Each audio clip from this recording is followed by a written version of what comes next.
the structure of this class is going to be like this. So we are going to touch the questions in the 2018 past paper, and after that we are going to analyze what's the theories behind that one. And once we did the questions, and after that it will be a questions and answer session. So if it is anything you can't understand after I did a one question, you can ask from the chat, then I will answer your questions. So that's a simple structure. It's going to happen. This is the first question in the 2018. So which of the following statement are correct pertaining to general purpose financial statements prepared by a firm? A, B, C. It means the first one is they provide mainly past financial information of a firm. They are prepared on demand of the external users. They are prepared in compliance with accounting standards and legal requirements. And you have 5 options to select. We have to know what's the theory behind this question. So if you go with that one, that's a general purpose financial statement. So general purpose financial statement. So if you want to answer this question, not only for this question, there are a lot of questions relating to general purpose financial statements, special purpose financial statements, and what is the objective of general purpose financial reporting. So these kind of similar questions, you need to have a proper theory what is behind this general purpose financial statement. I'm suggesting you to learn as a pictorial way. It's like a visualization way. That's the way I followed, and I succeed in so many exams. So it's like when you are learning or when you are seeing something as a picture, your brain will remember for a long period, and in your exam hall you can retrieve those information very quickly rather than remembering in the text. It's like when you are seeing a 3 hours movie, once you finish that one and you can explain whole movie to your family. So if you can remember that one, why can't you remember the text on your study text? So the difference is you are going to memorize as a text for your exams, but when you are seeing a movie, you are memorizing as a pictures in the screen. So my suggestion is, once you are learning, you just make it as a visualization, as a pictures. If you are seeing the slides, so once you come across the word general purpose financial statement, so you can see the picture on your mind. So there are a lot of people here, different kind of professionals here. You need to remember, general purpose financial statements means we have to produce financial statements for all the people, external and internal, and all the people you have to produce the financial. That is called general purpose financial statements. The purpose should be general to all the people, not for a specific one person in your management or CEO or other finance officer or chief financial officer, not for specifically for that person. If you are making a statement for specifically for that person, it's called special purpose financial reporting. When you are making you must follow with general guidelines, legal guidelines and accounting standards, because the objective of general purpose financial reporting is to provide financial information. The word financial information. So we have to provide financial information, not non-financial information. And it's useful to existing and potential investors, lenders, and other creditors. So if you see, existing investors means who are already invested in the business, and the potential investors means who are willing to invest in our businesses. They are seeing our financial information through our statement. And lenders, who are the people giving resources to our businesses, the banks, and other people who is giving money, who is giving capital, who is giving loans, and other creditors, those are the suppliers. So daily transactions with purchasing goods, purchasing inventory. So general purpose financial reporting, you have to make sure with a picture that is for general public. So existing investors will be there in the crowd, potential investors will be there, lenders will be there, other creditors there. And because this definition not included anyone inside the organization, like employees, like management, directors. No, that is special purpose financial reporting. So the key points are here: provide financial information for the external parties. Let's come back to the question now. Okay. So the first one is, they provide mainly past financial information of a firm. They are prepared on demand of the users. They are prepared in compliance with accounting standards and legal requirements. They provide mainly past financial information means once you are going to provide 31st March 2020 financial statements, so those all transactions relating to April 1st 2019 to 31st March 2020. So this is a period we are going to cover, and our statements are reflecting as at 31st March 2020 or for the period of 31st March 2020. It means it transactions and already happened. So the financial statements, we have all the things are past transactions. They are prepared on demand of the external users.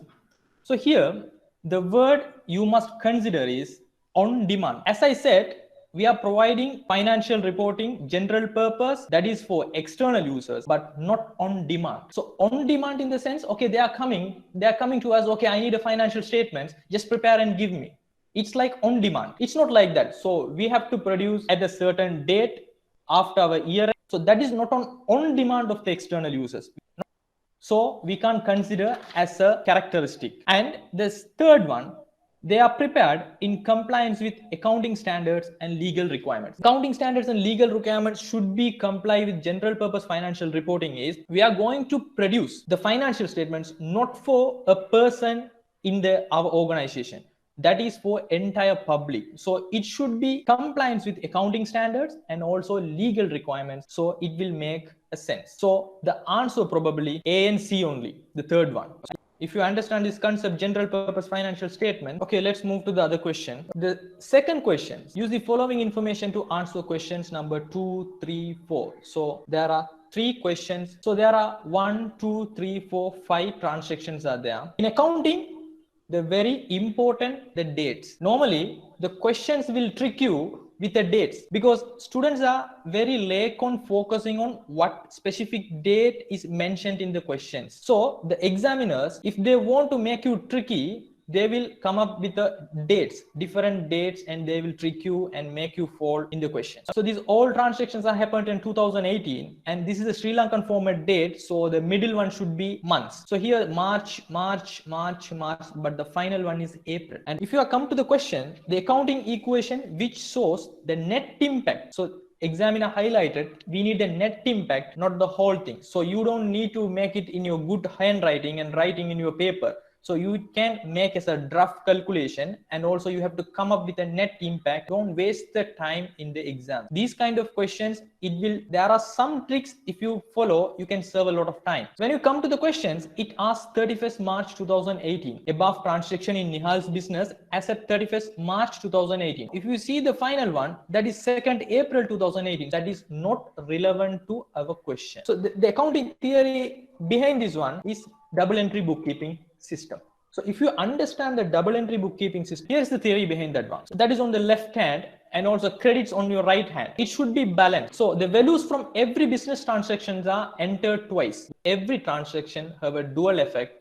And after that, journals. So journals describe which ledger account to debit and which ledger account to credit. In our terms, we are calling that is in a journal entries. So if you want to put a journal entries, there should be a debit entry, there should be a credit entry, and we will put a narration. So we are calling that as a journals. There are something called ledger accounts. In our examination purpose, we are using that as a T form. Debits are in our left hand side, credit are in our right hand side. So that is the format we are using for our A-level examination purpose. But once you go for the practical scenarios, it won't be there. And the data is then taken from the journals and entered to the ledger account. A summary list of ledger accounts is called chart of account. Other thing is there are 5 main ledger account categories. So assets, liabilities, equity, income, and expenses. If you are taking the income and less expenses, it's called profit or loss.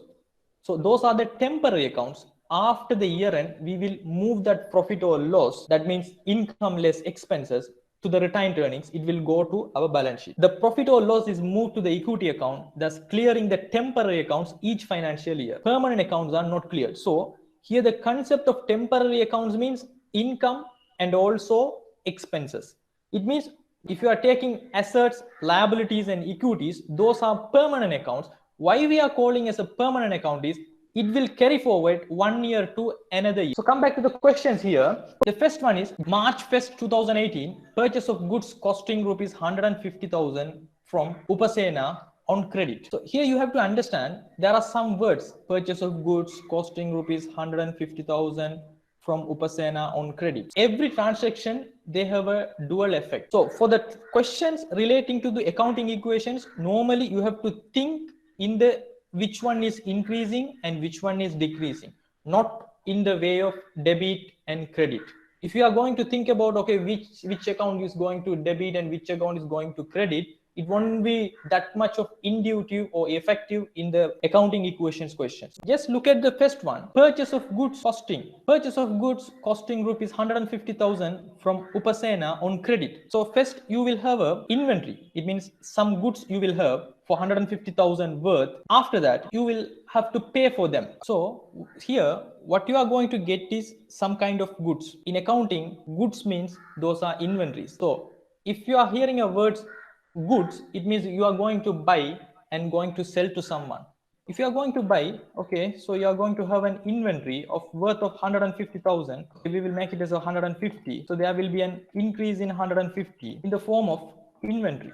And after that, you need to pay Upasena.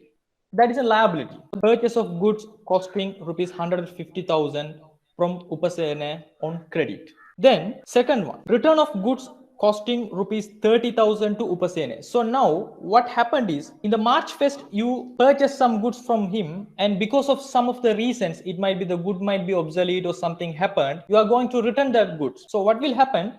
For 30,000 rupees worth of goods, you are going to return to him. So actually, in your inventory, what happen is you are going to reduce the worth of 30,000 inventory because you are going to return that one. 150,000 you have to pay to Upasena, but now what happened? You return 30,000 worth of inventory, so you don't need to pay to him. It's going to decrease, so you don't need to pay for that 30,000 the worth of goods you returned already. You need to reduce the amount. The sale of goods costing rupees 100,000 for rupees 160,000 on credit. So this is a usual kind of words they are using. So what's happening here is you are going to make a sales, but actually the goods worth, it means the cost of sale is 100,000. If you are coming across with this kind of questions, you have to divide this by 2. There is a sale and also there is a good related with that sales. It means that cost of sale. So first you see the sales. There are 160,000 sale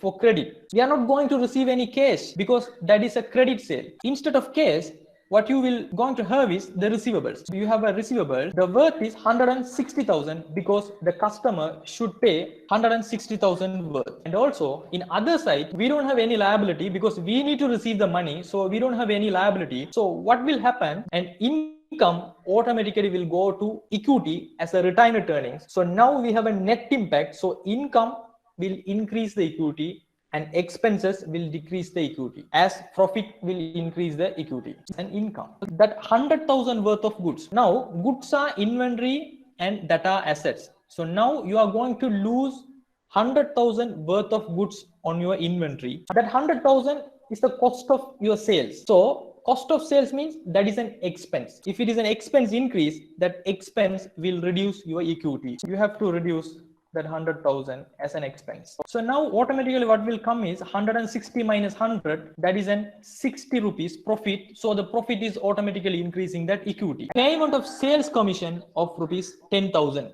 A 10,000 sales commission for the people who made the sales. It means the sales agents. So normally sales commissions are expenses. So 10,000 worth of cash you will lose here. So it will reduce. And after that, if you think that's a sales commission, that is an expense. So expenses will reduce the equity. Okay. And 2nd April, settlement of the full amount due to Upasena. Okay. Actually, we have purchased 150,000 of inventory and we have to pay for Upasena 150,000. And after that, we came across with some damages or something happened to that inventory.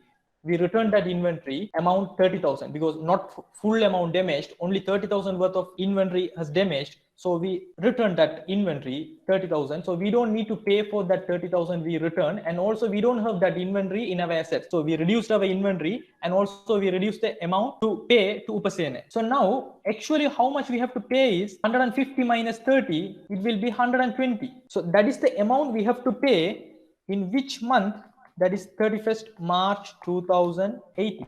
But they have paid in 2nd April the settlement of the full amount due to Upasena. At the date 31st March 2018, that is the questions we are doing. So we have to concern, okay, we need to pay at this date 31st March 2018 120,000 to Upasena. So we can't consider the settlement of the full amount due to Upasena. If you are considering that one, and come with the questions, okay, we don't have any liabilities because we have paid all the amounts we owe, so we don't have any liabilities. So the accounting equation which shows the net impact of the above transactions in Nihal's business. Two answers, though those liabilities are nil.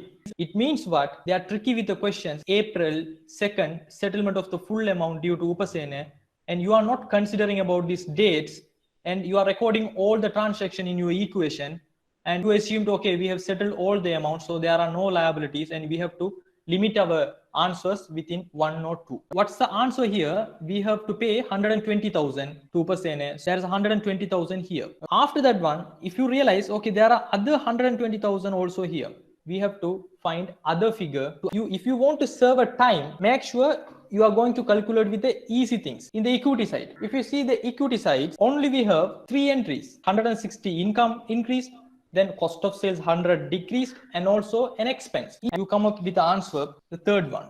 So you will come up with 170 here, 120,000 here, and also equity 50,000. What's the thing is you have to understand is there are 5 elements in your financial statements that is called assets, liabilities, equity, income, and expenses. Assets are debit side accounts. If you want to increase, you have to record in debit, and liabilities are credit side accounts. If you want to increase the liabilities, you have to record in credit side. And equity, that's a credit accounts. If you want to increase the equity, you have to record in credit. And income, those are credit accounts. If you want to increase, you have to record in credit. And expenses, those are debit accounts. If you want to increase, you have to record in debit side. Then we will move to the next question. So the third question relating to, owing to the above transactions, the increase in the balances of creditors control account and debtors control account of Nihal's business as at 31st March 2018. So here now also the question specifically say that is 31st March 2018. 31st March 2018, we didn't pay the full amount because we have paid in April. So we have to pay that 120,000 to creditors control account. But there are already another 120,000. So for the debtors also, so for the debtors, what's happened is we have made a sale for 160, and so the answer is the third one. So the theory behind this one, creditors and debtors control accounts. The examiners testing whether you know control accounts, specifically creditors and debtors control accounts. So creditors and debtors control accounts means, so in this picture there are 3 people and also 1 person like he is speaking. So under that control accounts, there are some subsidiary accounts. So if you read that now, in accounting, controlling account is an account in the general ledger for which a corresponding subsidiary ledger has been created. The subsidiary ledger allows for tracking transactions with a controlling account. It means creditors control account is a creditors control account. So the other question is the source documents used to record transactions with Upasene in the books of Nihal's business in the order of their occurrence. So this is the fourth question related to the same scenario. So source documents. A source document is an original record which contains the detail that supports or transaction that will be entered in an accounting system. That is the evidence we made that transaction. After we get that source documents, according to that information, okay, if you see this here in the invoice, it will be, okay, how much we purchased, what is the quantity, what is the price, what is the total amount. We have to enter in the computer system. It means the accounting software. So that is called source documents, and these are the evidence for your entries. If it is a soft copy, you have to attach that files into your computer when you are entering the transactions. In the past, source documents were printed on paper. Today, the source documents may be an electronic record. And also here, if you see this kind of chart here, so this is the seller side, this is the buyer side. So buyers means who are purchasing something, sellers means who are selling something. So that's a sales order. The first transaction source document is sales order. So if they want to make a sales, they have to make a sales order. After they have delivered that goods, they have to produce the delivery note. So in the delivery note, normally they will give the invoice to the buyer. So invoice, so sales order from the seller side, there are one source document, sales order, and they have to give a delivery note. And after that, they have to give the invoice to take the payment. Returns, that's called credit note. In the buyer side, if you see, it's a purchase order. he needs to produce the purchase order. So that is one of the source document. And after deliver, so we need to make a good received note. And after that, students have a confusion with for which we need to produce debit note, for which we need to produce a credit note. You made a sale and they are not happy with their goods and they returned. We have to make a credit note in the seller side. You can see here, that's called credit note. So why it's credit note?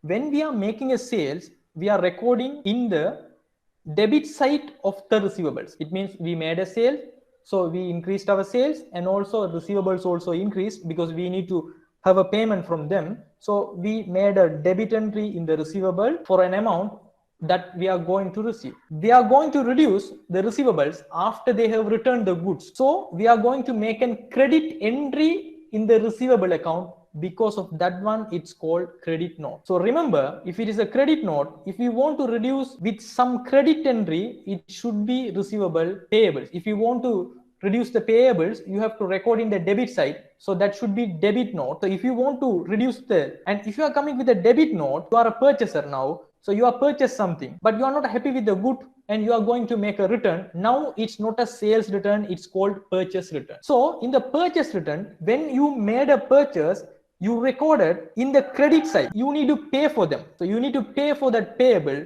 So you made a credit entry. Okay, if you are seeing a debit note, okay, debit means debit note, it should be some goods return. We have to reduce with the debit entry. If we want to reduce something in the debit entry, it should be the payables account. If you want to reduce something in the credit side, it should be the receivable side, because receivables are the assets, those are debit accounts, payables are liability accounts, credit account. The source documents used to record transactions with Upasena in the books of Nihal's business. So Upasena, now we know he is a payable because we need to pay for them. Why is always invoice? Normally, if you are making a sales, we are calling a sales invoice. If you are made a purchase, we are calling purchase invoice. For a sales invoice for a one person, for other person, that is a purchase invoice. So invoice is a common name. So normally, once we did the purchase, that's actually purchase invoice. Then, and we need to reduce that payables. So if you want to reduce the payables, you have to make an entry in the debit. So the note should be debit note, payment voucher. So here, if you see in the questions, they didn't mention anything about dates. Here, the source documents used to record transactions with Upasena in the books of Nihal in the order of their occurrence. So here, they didn't mention about the dates. So what it means, we have to consider the whole dates and whole transactions in the particular question. So we made a payment. So that's a payment voucher. So the answer should be the second one. So we will move to the next question. Which of the following statements are correct in relation to the general ledger? Okay. Now you can see we are starting from books of prime entry. That is the first place we are going to make records. Once the transaction happened, we are going to record in the books of prime entry. And after that, after all we recorded in the books of prime entry, we will move the transaction to the ledger accounts. The ledger accounts in the sense that T accounts. Then after that, the summary of ledger accounts, trial balance. Then after the trial balance, we will produce the financial statements from the trial balance after correcting some errors and some journal entries. So unadjusted trial balance means you didn't do any adjustments to trial balance and you will come up with the record adjusting entry. So these are the entries I'm going to pass to adjust the trial balance. And after that, you will come up with the adjusted trial balance. Whatever the things you are going to record in the year end, all the things are come up with the recorded adjusted journal entries. And after that, with the adjusted trial balance only, you will prepare the financial statement. And after the financial statements, closing entries. And you will post a closing entries and post closing trial balance in the cycle. So normally you have to remember you are starting from books of prime entry, and after that you are going with the ledger accounts, after that trial balance, after that you are making some adjustments to the trial balance through the entries, that's called post closing entries, and you are preparing the financial statement. Which of the following statement are correct in relation to the general ledger? The first one is the transactions of an entity are initially recorded in the general ledger. No, initially they are going to record in the prime entry books. So A is not our option. So if we have A, so your A is here, you can cut this also in your answer, and here also you can cut in your answer. So you can come up with a limited one. So A is here, A is here, A is here. So the answer should be 403. 2. So this kind of way you can think. So now you are limited with the 2 answers. So you are second one. The general ledger is the collection of accounts maintained by an entity based on the double entry system. General ledger is a collection of accounts maintained by an entity. That's a correct one. And if you see the C, the transactions of an entity are posted to the general ledger after recording in the prime entry books. Yes, after recording the prime entry only we have. And the D, closing entries are passed for all accounts in the general ledger of an entity at the end of the accounting period. At the end of the accounting period, we are posting some closing entries, but not for all accounts. Not for all accounts. If we have a closing entry for our inventory, we are going to pass the entries for only inventory account, not for all accounts. Because of that word all accounts, so the answer obviously the B and C, that's the second one. And the sixth question is the equation that represents the profit earned by a business during a financial year. So for this question, the theory behind the question is the profit equation. You need to make sure what is profit equation. So in that theory only, we can do this question. So first we will see that. So here, the profit equation is nothing but the statement of changes in equity. It means what happened to our equity. So balance at the beginning of the year. So if you are starting this 61,000, the capital contributed during the year and profit for the year and drawings and balance at the end of the year. And the next year you have some balance on your equity, and after that you made some capital, you introduce some capital worth of 25,000, so it will increase, and you made a profit for that particular year 34,820, and that also it will increase your equity because those are capital. And drawings, you are taking money from your business, and balance at the end of the year you will have 180,820. So this is the concept. They are going to make a profit equation from this concept. So here, this is the equity at the end of the year. So if you are having this picture in the equation format, that it will come as a balance at the beginning of the year, capital contributed during the year plus profit for the year, drawings. The equation for the profit for the year, and you take this profit for the year and all the things it will come. So with this equity at the end of the year and this balance at the beginning of the year, it will come as a minus balance at the beginning of the year, and capital contributed during the year plus sign, it will come as a negative sign. And this is how the profit equation generated. With this sense, what they can do, the examiner change the places of this balance at the beginning of the year, capital or equity at the end of the year. He can change the places for the plus and minuses, and he can try to confuse the students. So with this knowledge, if you see this one here, the sixth question, so year end equity, the plus drawings, the new capital introduced, beginning of the year equity. So the answer obviously the second one. So this is the theory behind that question. Which of the following statements are correct in relation to application of accounting concept in the preparation of financial statements?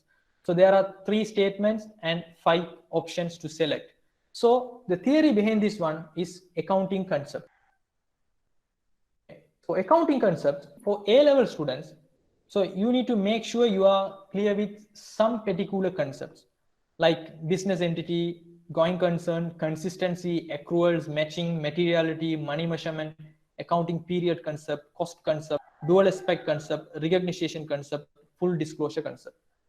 So these concepts, so business entity concepts means business is a separate thing and owner is a separate thing. That is we are calling business entity concept.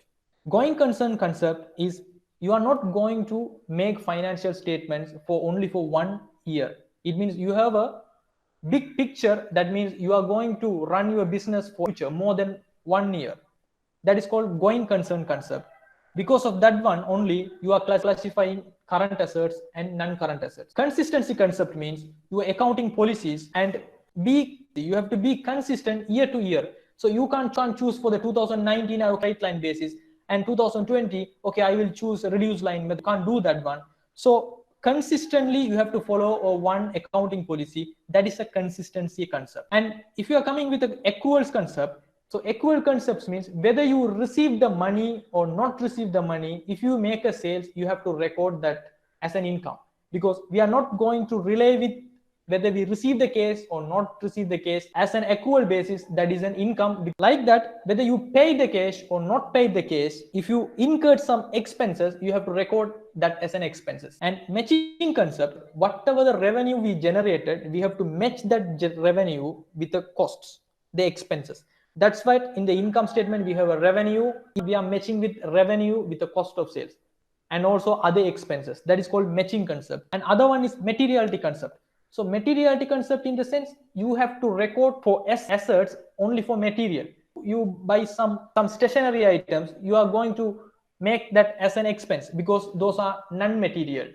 But even you have that stationery items in your office, that's a physical product, but you can't claim that as an asset because those are small amounts. But the materiality, it will be different to place, company to company. Small individual business, 100,000, it will be a material figure.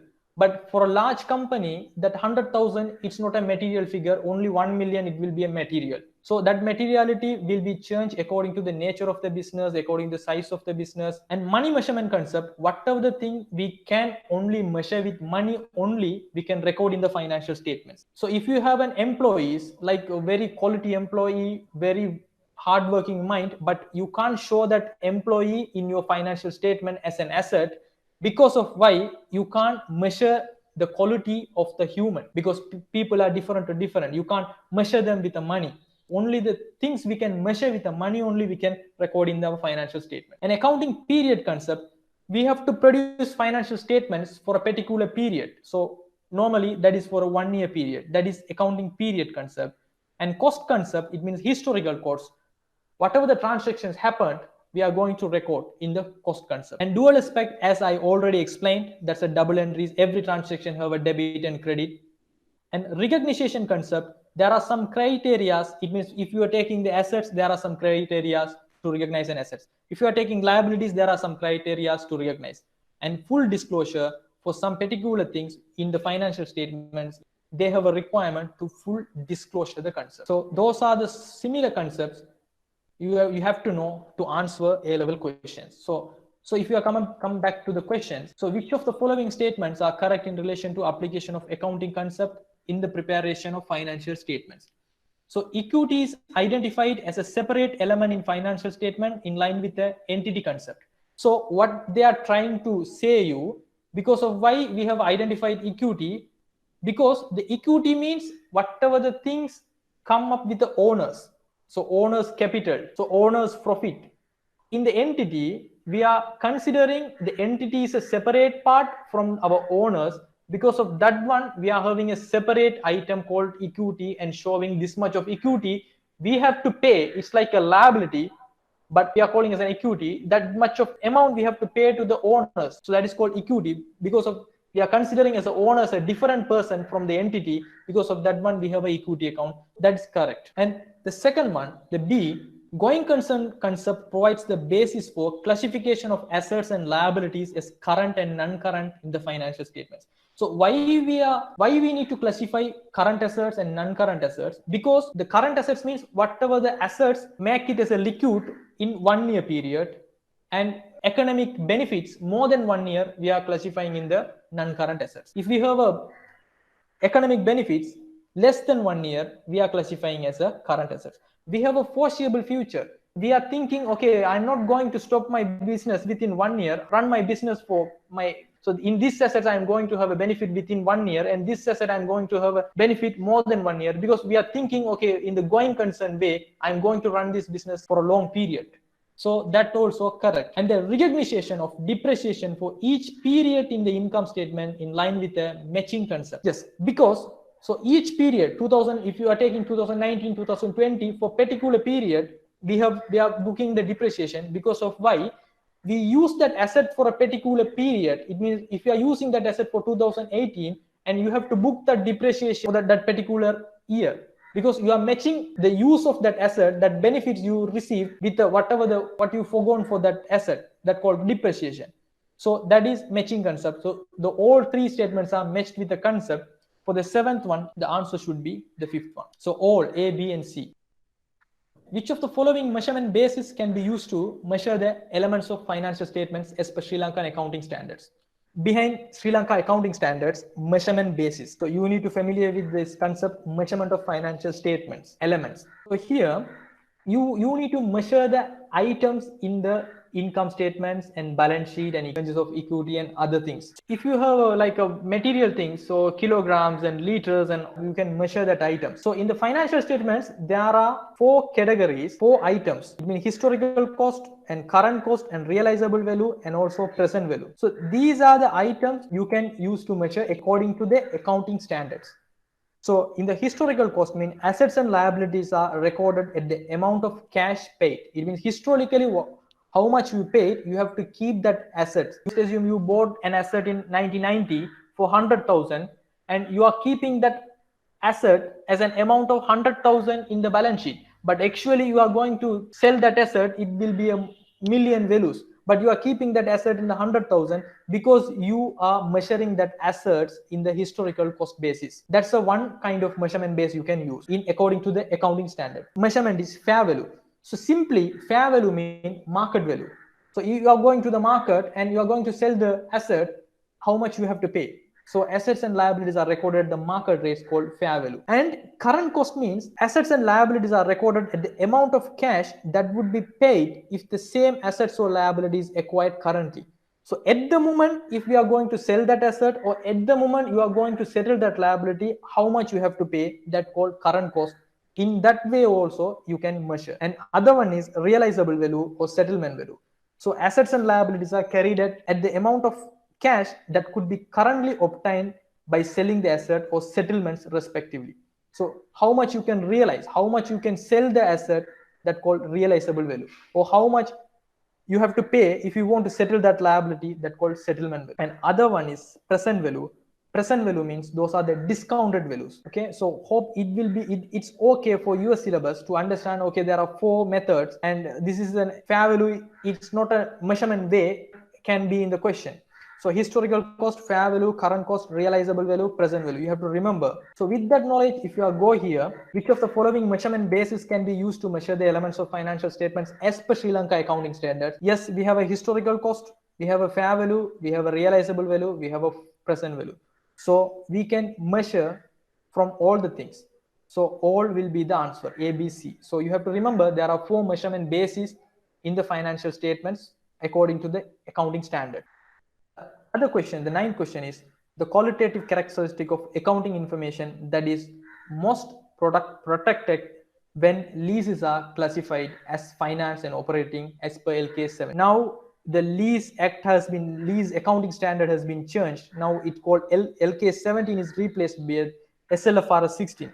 So if you are going to have questions in your next exam, so they will mention SLFRS 16, not LK17. Finance and operating leases. So here, what you want to know, what is the section they are testing is fundamental characteristic and enhancing characteristic. It means the qualitative characteristic of financial statements. So you need to understand there are two fundamental characteristics that called relevance and faithful representation, and there are four enhancing fundamental characteristics that called verifiability, timeliness, understandability, and comparability. So you need to know what is relevance, what is faithful representation, and also what behind that verifiability, timeliness, understandability, comparability. Qualitative characteristic, so verifiability, timeliness, understandability, comparability. It should be compared with similar entities and information. And understandability, so you can make classification, you can make characteristic and presenting clearly, that's called, so you are making understandable to people. And timeliness means having information for decision making in the time. So if you want to make the decision for that particular time only, you can use that data, so it should be within the timeliness. And verifiability means some other person, so if you are an accountant in other industry, there are other accountants are coming, so they are making the recalculation, so they also have to come up with the same conclusion, that's called verifiability. And if you are coming with the fundamental qualitative characteristics, so the faithful representation, the key word is, if you are going to financial reports represent economic phenomena in words and numbers, it would be complete, neutral, and free from error. So they can test characteristics. What is the fundamental qualitative characteristics that financial statements are having? That is faithful representation. Then other one is relevance. So relevance financial information means is capable of making a difference in the decision. So it means someone is saying about other persons. So if that information relevant to you only, you will change the decisions. So just assume you are going to invest in a particular entity, but one person is saying, okay, so you can't invest in that entity, so it's going to bankrupt, so it's going to down. So if that information is relevant to you only, with the evidence only, you will change your decision. So that financial information, the fundamental characteristic, whatever we are giving in our financial statement, it should be relevant to our investors, potential investors, existing investors, creditors, to change their decision. That's capable of making a difference. So that's the theory behind that one. So within that theory, if you are go here, the qualitative characteristic of accounting information that is most protected when leases are classified as finance and operating as per LK 17. So they have linked the lease with the qualitative characteristics. But actually, if it is a finance lease or operating lease, what it means, finance leases you can use at the end of the lease, you will get the ownership. Operating leases, so you are going to use, but you are not going to get the ownership at the end. So that is faithfully we are representing. Okay, so this is what the scenario. So we are going to categorize as operating lease and finance lease, so people can understand, okay, so this person is going to get an ownership at the end, or this person is not going to get an ownership. So faithfully we are representing. Here we don't have a comparable, understandable, or verifiability or timeliness. So that's the theory behind that one. And the last question, so if you are going to look at the last question, the 10th question, which of the following are considered as components of financial statements prepared by a welfare society? The theory behind that one, so components of financial statements and elements of financial statements. Normally students are getting confused with what is components of financial statements, what is elements of financial statements. So because in other papers also I have seen they're asking components of financial statements and putting the answer of elements of financial statements also, students are picking the wrong answers and vice versa. So here, so this is the components of financial statement. If it is any questions related to our sessions by today, you can ask now. Okay.